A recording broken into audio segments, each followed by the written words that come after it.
Je vais vous parler ce matin de deux personnages qui étaient, on pourrait dire, opposés.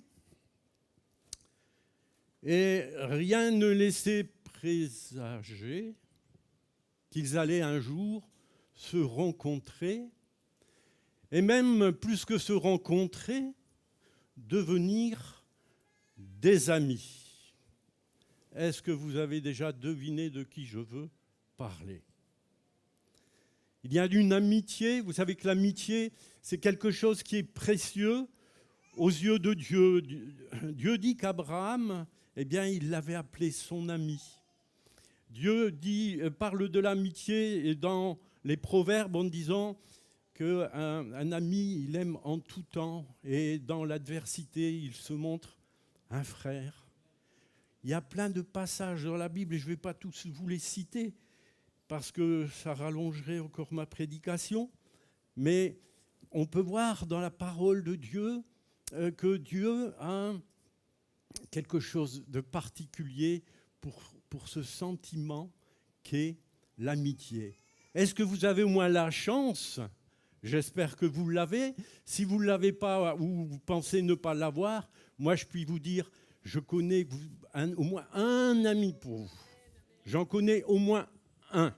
Vous n'avez pas besoin d'être beau, vous n'avez pas besoin d'être fort, vous n'avez pas besoin d'être intelligent, vous n'avez pas besoin d'être riche. Il vous accepte tel que vous êtes. Amen. Alors, les deux amis dont je vais parler, et puis on pourra faire le parallèle, puis vous-même, vous pourrez le faire, avec un certain personnage du Nouveau Testament, puisque nos deux amis, eh bien, on en parle dans l'Ancien Testament. Alors, l'un était prince, fils aîné du roi, par les liens du sang. L'autre était berger, fils cadet, vous voyez, l'un l'aîné, l'autre le cadet. L'un berger, l'autre prince. Donc le prince, de par son titre, il était riche. L'autre, eh bien, il était pauvre. Et lui-même, en Samuel 18, 23, il dit de lui, je suis pauvre et de peu d'importance.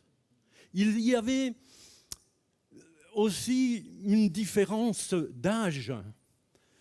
Quand on regarde la parole de Dieu, il y avait entre les deux une trentaine d'années. Ce prince était 30 ans environ plus vieux que ce jeune berger. Bon, je pense maintenant, vous avez deviné de qui je parle. Quelqu'un a-t-il une solution? David et Jonathan. Quelle belle amitié. Et quelle différence il y avait entre eux. L'un habitait le nord d'Israël et l'autre, il habitait le sud d'Israël. Encore une fois, des opposés. Alors moi, j'ai l'impression que tout oppose ces deux hommes et que rien ne peut faire qu'ils se rencontrent un jour. Et pourtant, ces deux hommes vont se rencontrer. L'un habitait aussi, là aussi, c'est leur différence. Et je me suis attaché à ces différences parce que entre Jésus et vous, entre Jésus et moi, il a une sacrée différence. Moi, j'ai 68 ans, lui, il est éternel. Vous voyez, hein? Jésus, il est parfait. Bon, vous allez voir ma femme, elle vous en dira deux mots. Vous vous apprendrez que je ne suis pas parfait. Jésus est fidèle, c'est un ami fidèle. Moi, j'ai beaucoup d'amis. J'ai des amis qui m'ont déçu et moi-même, Hélas, j'ai déçu des amis. Mais Jésus ne déçoit personne. Jésus, ça fait, je ne vais pas dire 68 ans quand même, parce que jusque l'âge de 4-5 ans, je ne me rappelle plus de rien. Mais je puis dire que Jésus, tout au long de ma vie, jusqu'à mes 68 ans, dans 15 jours, vous pourrez me souhaiter mon anniversaire. Pendant mes 68 ans, Jésus a été l'ami fidèle. Il a été l'ami fidèle en tout temps, dans la difficulté, dans la maladie, quand tout allait bien, quand tout allait mal, il a toujours été là, il a toujours été présent. Amen. Et c'est ce qu'il veut être pour toi, mon ami, ce matin. Je veux te dire de sa part qu'il est fidèle et que si tu t'attaches à lui, eh bien, lui s'attachera d'autant plus à toi. Mais déjà, il est attaché à toi. Avant même que tu naisses, la Bible dit qu'il est mort sur la croix pour toi. Tu étais même pas encore né. Voilà l'ami que Jésus est. Alors, il y a aussi comme différence, j'ai noté que le prince habitait Gibéa. Gibéa, en ce temps-là, je pensais que c'était Jérusalem, que Jérusalem a toujours été la capitale d'Israël. Et j'avais même marqué, noté, vous voyez comment on fait bien de relire et relire et relire sa Bible. J'avais même noté qu'il était de la grande ville, la belle ville de Jérusalem, là où il y avait le temple. Mais oui, mais non, en ce temps-là, le temple n'était pas encore bâti. Et en plus, Jérusalem n'était pas la capitale d'Israël. La capitale d'Israël, c'était... Ah, je suis content, je n'étais pas le seul à l'avoir oublié. C'était Gibéa. C'était Gibéa. Saül, le roi, avait son palais à Gibéa, et Gibéa était donc la capitale d'Israël à ce moment-là. Et David, eh bien lui, vous savez quelle ville il habitait? Allez, vous savez, David, il est né où? Il venait de où? J'ai entendu. La maison du pain. Ah, Bethléem. Il venait de la maison du pain. Et Bethléem, est-ce que vous pensez que c'était une grande ville? Eh non. Ce qu'il est dit à un endroit, dans la Bible, Bethléem, petite entre les milliers de Juda. C'était une petite ville. Alors vous voyez, encore quelque chose qui les opposait.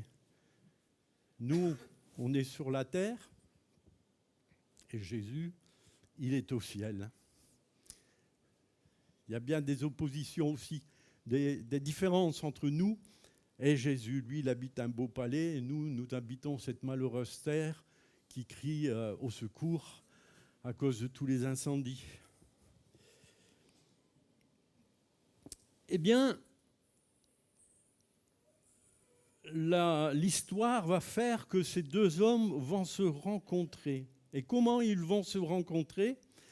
Ils vont se rencontrer parce qu'un jour, un géant que vous connaissez bien, eh bien, est venu combattre avec toute sa tribu, les Philistins, combattre contre Israël. Et Israël, eh bien, ils ont eu peur de ce géant Goliath. Il invitait un Hébreu, un Israélien à venir l'attaquer, se battre avec lui, et personne n'osait y aller. Et puis il est arrivé un jeune homme qui s'est offusqué des paroles de ce géant qui défiait Israël, qui défiait le peuple de Dieu et qui par là même défiait Dieu. Et qu'est-ce qui s'est passé? eh bien, ce jeune homme, il est allé au devant de ce géant, il l'a combattu, il l'a défié et il l'a mis à mort. Il a gagné sur Goliath. Ça nous parle aussi pour nous de Jésus qui gagne sur nos géants. Je ne sais pas quel, on a tous des géants dans la vie. Moi, j'en ai un grand là, que je combats à l'instant devant vous. C'est la timidité, vous voyez. On a tous nos géants. Et donc, la parole de Dieu, on va lire Samuel, chapitre 18, à partir du verset 1. Voyez ce qu'il est dit. Dès que David eut fini de parler à Saül, Jonathan s'attacha à David. Et Jonathan l'aima comme lui-même. Ce même jour, Saül retint David et ne le laissa pas retourner dans la maison de son père. Jonathan conclut une alliance avec David parce qu'il l'aimait comme lui-même. Il ôta le manteau qu'il portait pour le donner à David, ainsi que ses habits et même son épée, son arc et sa ceinture. C'est pas beau ça? Je trouve ça, moi, magnifique. Et il y a plein de choses à dire sur ces quelques versets. Il y a des choses à dire. Et il y a des pépites. Dans la Bible, dans la parole de Dieu, il y a toujours des pépites. Et il y a une pépite qui m'avait échappé et qui m'est revenue cette nuit. Enfin, pas revenue, mais qui m'a interpellé cette nuit. On parle dans ce texte d'alliance. Ça vous dit rien, l'alliance? Ça ne vous parle pas d'une ancienne alliance et d'une nouvelle alliance? Il y a une alliance que nous n'avons pas pu porter. C'est l'ancienne alliance. Et on le voit quand David a voulu combattre le géant Goliath, si vous connaissez bien l'histoire. Qu'est-ce qui s'est passé? Saül, le grand roi, il est dit qu'il était grand, qu'il dépassait tous les Hébreux d'une tête.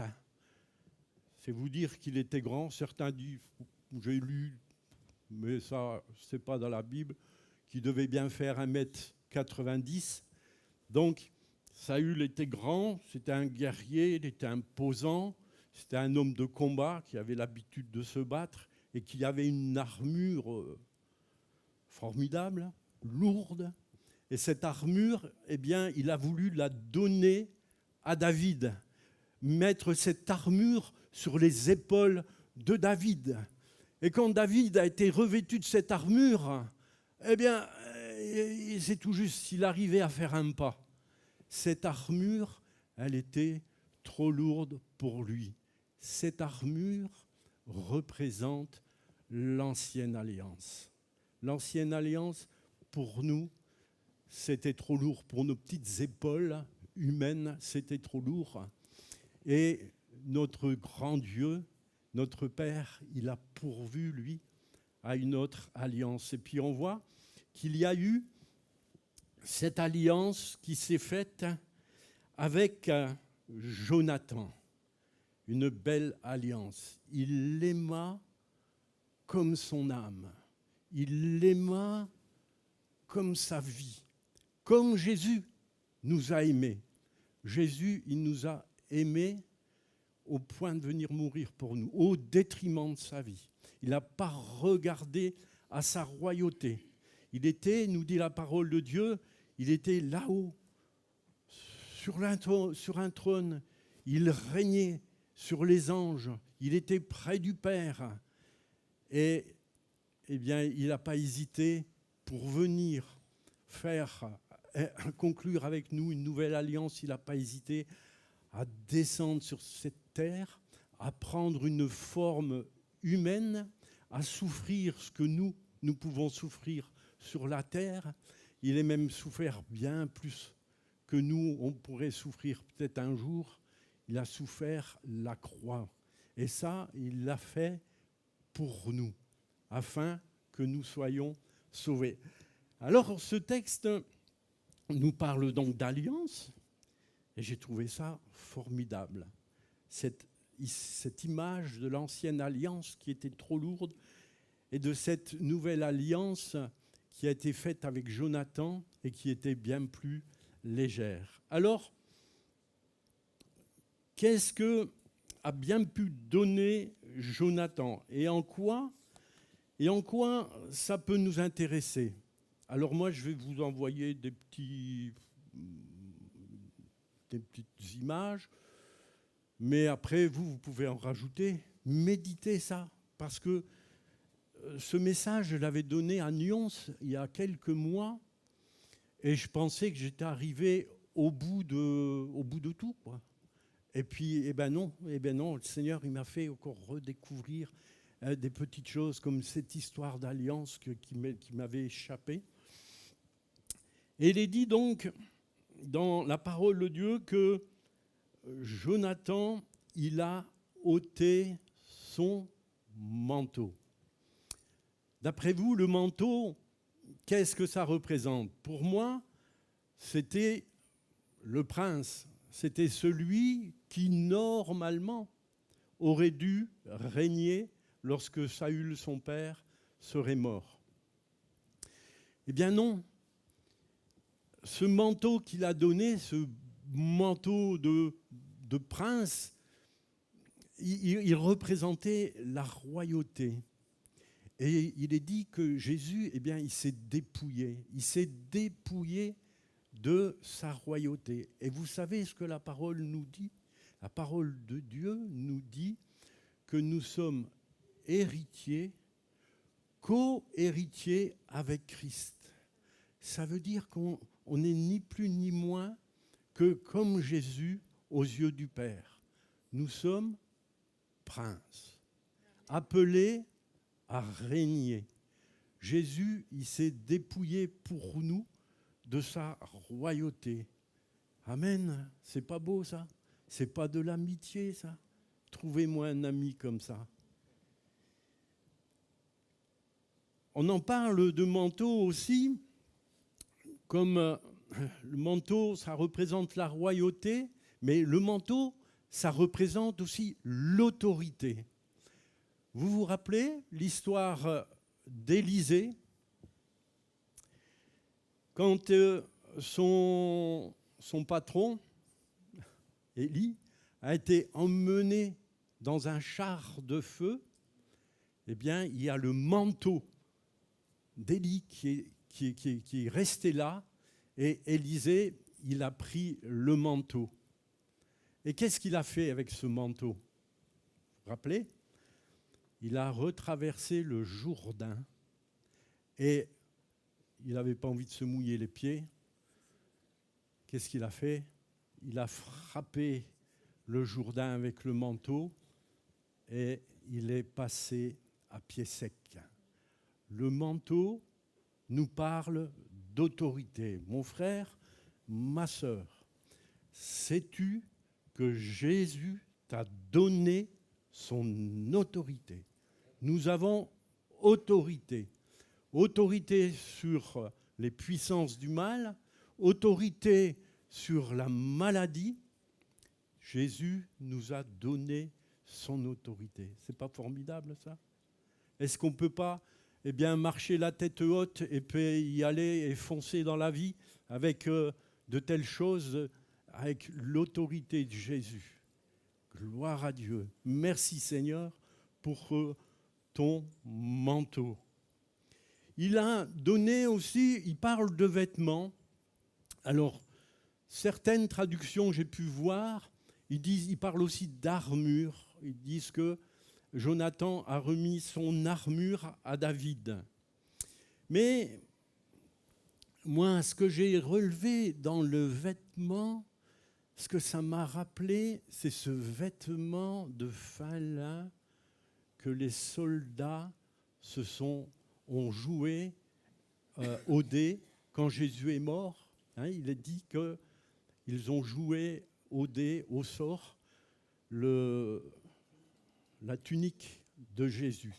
Une tunique de fin lin. La tunique de fin lin, elle représente beaucoup de choses. Elle représente déjà la justice. Le fin lin, ça représente les œuvres de l'Église, les œuvres justes de l'Église. Et ils en parlent, si mes souvenirs sont bons, dans l'Apocalypse. Cette tunique de fin lin, elle nous parle aussi de la sacrificature. Vous le savez ou vous ne le savez pas, nous sommes sacrificateurs du Dieu vivant. Amen. Aaron et tous les sacrificateurs, eh bien, ils étaient recouverts. Ils avaient cette tunique de fin lin. Ça représente donc la justice, la sacrificature. Nous sommes sacrificateurs. Et en tant que sacrificateurs, eh bien, nous sommes appelés à être saints. Je le dis bien, nous sommes appelés à être saints. Nous ne sommes pas saints, nous sommes appelés à être saints. Nous sommes appelés à marcher chaque jour plus dans la sainteté, à nous dépouiller, nous aussi, nous dépouiller des œuvres mauvaises, des œuvres que la parole de Dieu nous appelle les œuvres de la chair, les jalousies. On pourrait parler de jalousie dans l'histoire de Jonathan et David. Jonathan savait une chose, parce qu'il connaissait certainement la parole de Dieu, il savait certainement que la royauté ne resterait pas toujours dans la tribu de Benjamin, parce qu'il faisait partie de la tribu de Benjamin. Quand Jacob a béni ses 12 fils, il est dit que c'était Juda. La royauté viendrait de Juda. Et Jonathan, il aurait pu être jaloux de David, parce qu'il savait aussi que David avait été oint comme futur roi par Samuel. Eh bien, il n'y a pas eu de jalousie chez lui. Et chez nous, eh bien, il ne doit pas y avoir de jalousie. Quand un frère ou une sœur a un don que je n'ai pas à être jaloux. Aucune jalousie ne doit demeurer entre nous. Je ne suis pas plus grand que vous. Vous n'êtes pas plus petit que moi. Nous sommes, aux yeux du Seigneur, tous à la même hauteur. Que je fasse la louange, que je fasse la prédication, que je sois assis sur une chaise là devant, je suis au même niveau. La parole de Dieu nous dit même que nous devons considérer nos frères et nos sœurs comme supérieurs à nous. Amen. Donc, pas de jalousie entre nous. Et comme il n'y avait pas de jalousie entre Jonathan et David. Qu'est-ce qu'il a donné aussi ? Il lui a donné son épée. Mais il fallait qu'il ait confiance en David, hein, parce que l'épée, David aurait pu dire « Hop, je vais me débarrasser du prince, comme ça après, quand le roi ne sera plus, ce sera moi le roi. » Non, non. Il avait confiance, il y avait une confiance réciproque entre David et Jonathan. Je pense que quand Jonathan s'est attaché à David, il a eu cette réciprocité. Pardon pour mon français.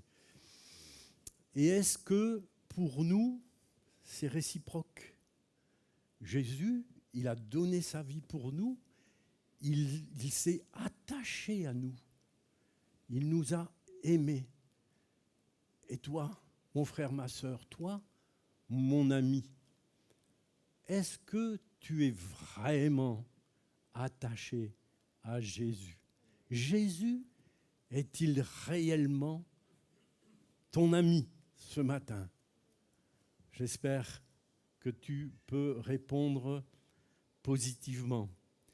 Donc il lui a remis son épée. L'épée, c'était une arme de combat, une arme défensive, une arme aussi offensive. Et l'épée nous parle de quoi? Eh bien moi, ma pensée à moi, vous pouvez en avoir une autre, hein. On a le droit de penser autre chose. Pour moi, l'épée, c'est la parole de Dieu. Ça, c'est ça l'épée. Et c'est l'épée dont s'est servi Jésus quand il était au désert contre Satan. Il s'est servi de la parole de Dieu pour le combattre. Mais une épée, aussi bonne, aussi belle soit-elle, aussi aiguisée soit-elle, mais si je la laisse dans ma table de nuit, elle ne me servira à rien. Est-ce que tu lis la parole de Dieu? Est-ce que je m'attache à la parole de Dieu?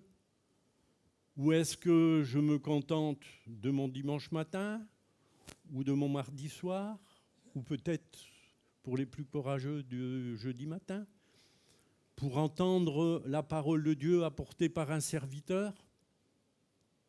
J'espère que non. J'espère que non. Parce que le serviteur va vous apporter une certaine orientation, une certaine vue. Vous savez que la Bible, c'est comme un diamant. Donc, il va vous apporter une certaine facette de la parole de Dieu.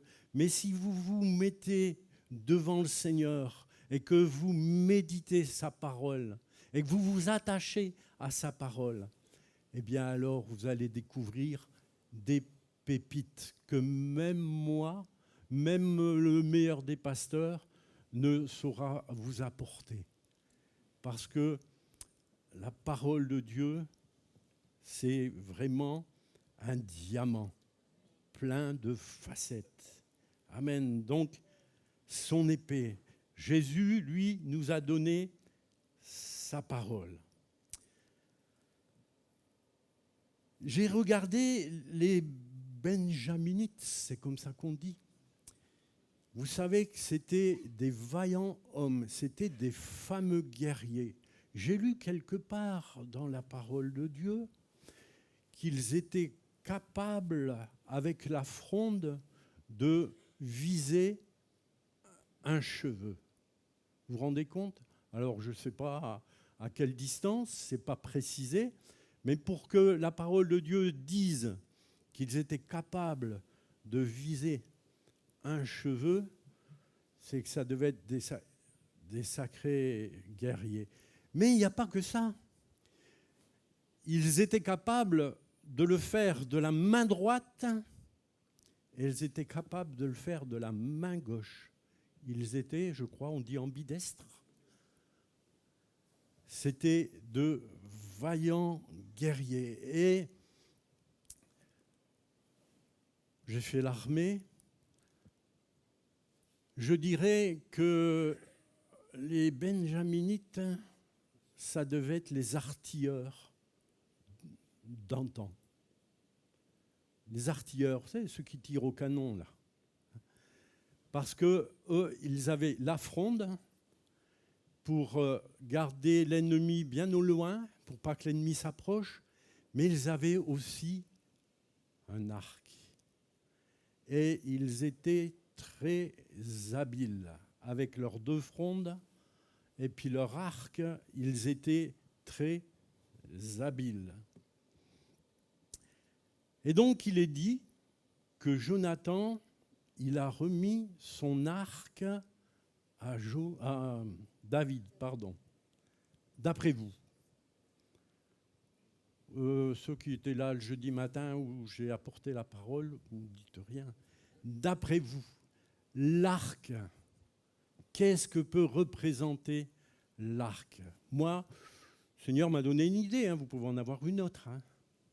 Mais pour moi, l'arc, c'est la prière. Parce que quand je prie à Montélimar et que je prie pour l'autre bout du monde, pour des frères qui sont par exemple persécutés à l'autre bout du monde, eh bien, j'atteins ma cible. L'arc, c'est la prière. Et nous ne devons pas nous priver de notre arc.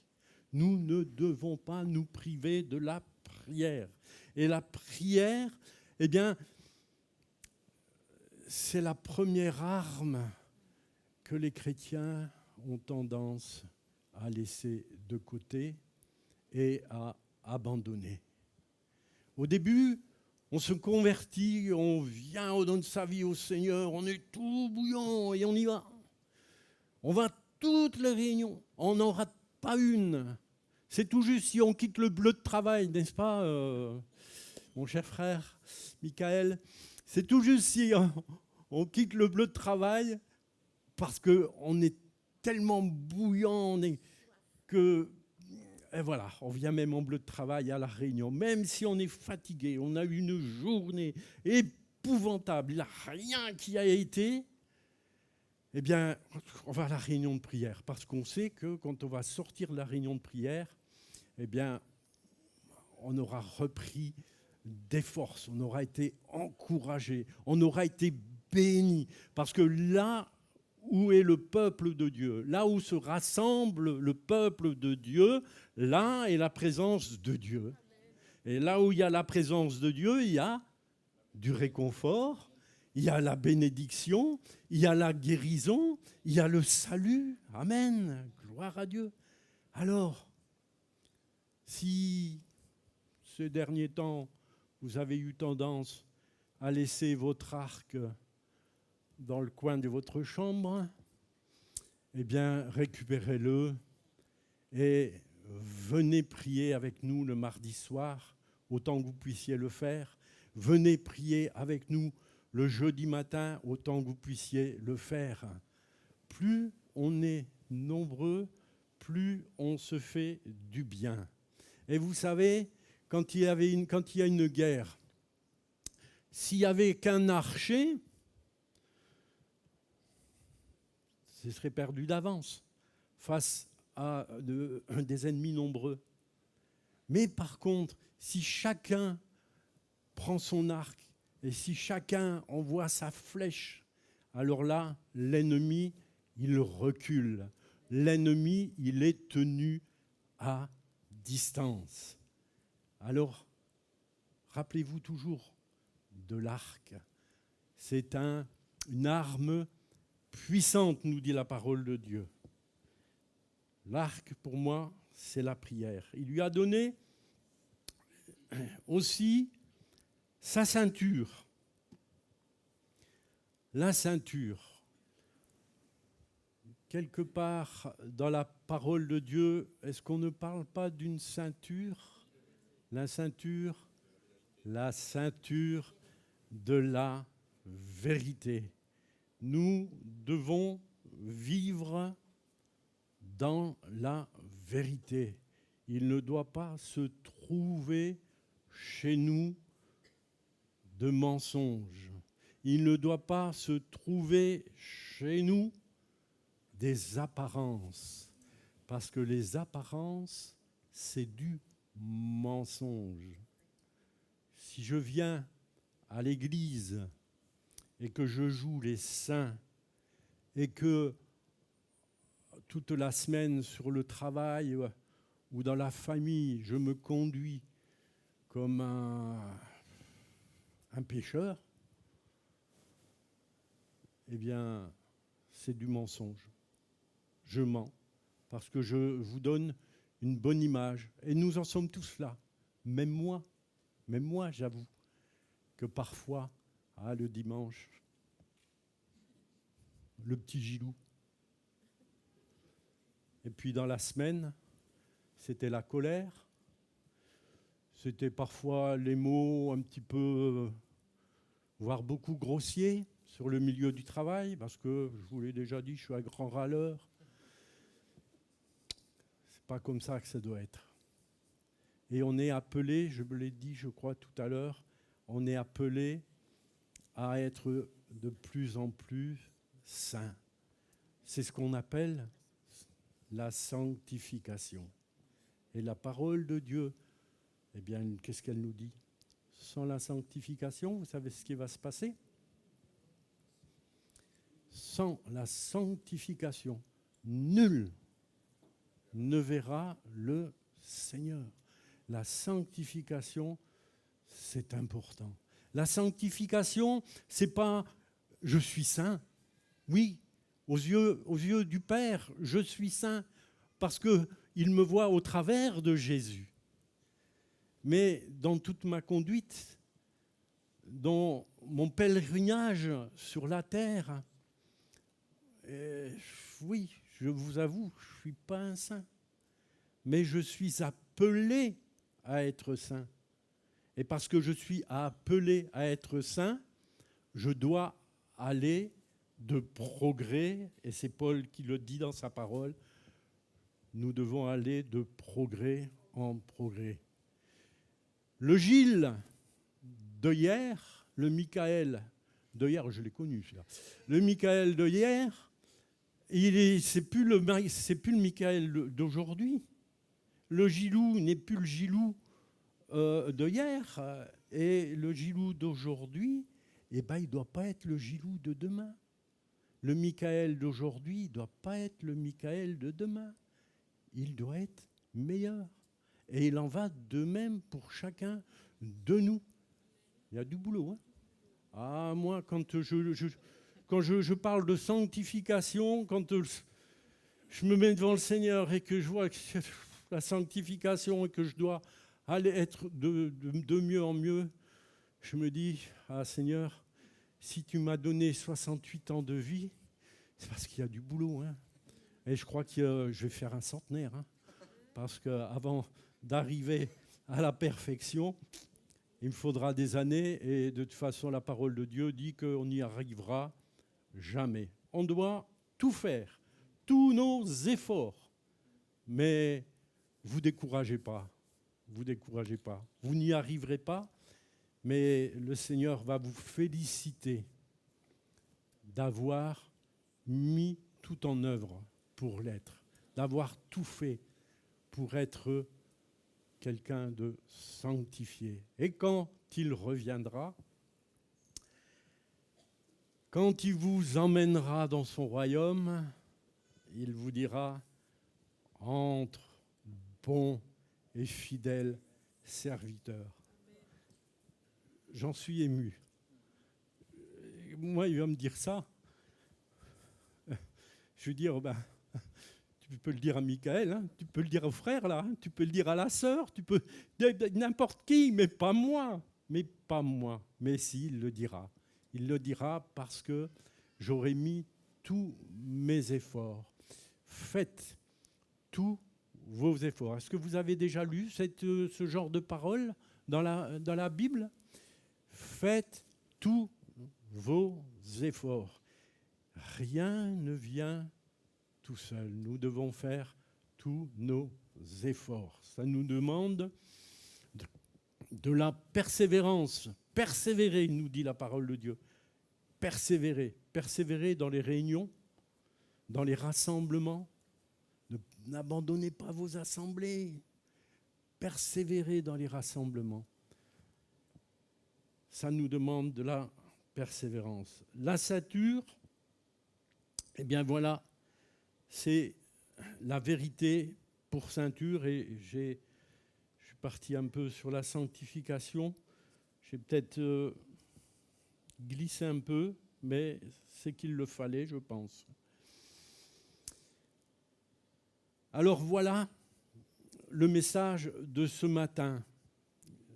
Jésus, il nous a tout donné. Quand il était sur la croix, il ne lui restait plus rien. Ça veut dire quoi? Ça veut dire qu'il nous a tout donné. Il nous a donné sa royauté, il nous a donné son autorité, il nous a donné son armure, il nous a donné ses armes pour combattre. Nous avons tout en Jésus. Amen. Alors, qu'est-ce qu'on va faire? Eh bien, on va le louer, on va le remercier pour sa parole, on va le remercier d'être l'ami fidèle. Et j'aime à dire, et souvent, et vous allez encore me l'entendre, vous allez dire, oh lui, il rabâche tout le temps la même chose, mais je m'en moque. J'aime voir mon Seigneur avec, vous savez, comme les mères, là, ils ont le blanc, non. Jésus, il en a un beau, là, avec écrit en lettres d'or, fidèle. Parce que ton Jésus, ton ami, il est fidèle. Il a été fidèle jusqu'à ce jour et il le sera jusqu'à la fin. Amen. Te bénissons, Seigneur, te remercions pour ta parole. Oh, combien elle nous est encore précieuse, combien c'est précieux à nos cœurs, Seigneur, de te savoir pour ami. Nous ne le méritons pas, mais pourtant, comme Jonathan s'est attaché à David, eh bien, toi, en nous voyant dans notre misère, tu as été ému de compassion, tu t'es attaché à nous. Et parce que tu t'es attaché à nous, Seigneur, aujourd'hui et demain et jusqu'à notre dernier souffle, nous voulons nous attacher à toi et à ta parole, parce que toi, tu es aussi la parole et tu nous l'as donnée. Merci Seigneur, te bénissons pour cela. Amen. Amen.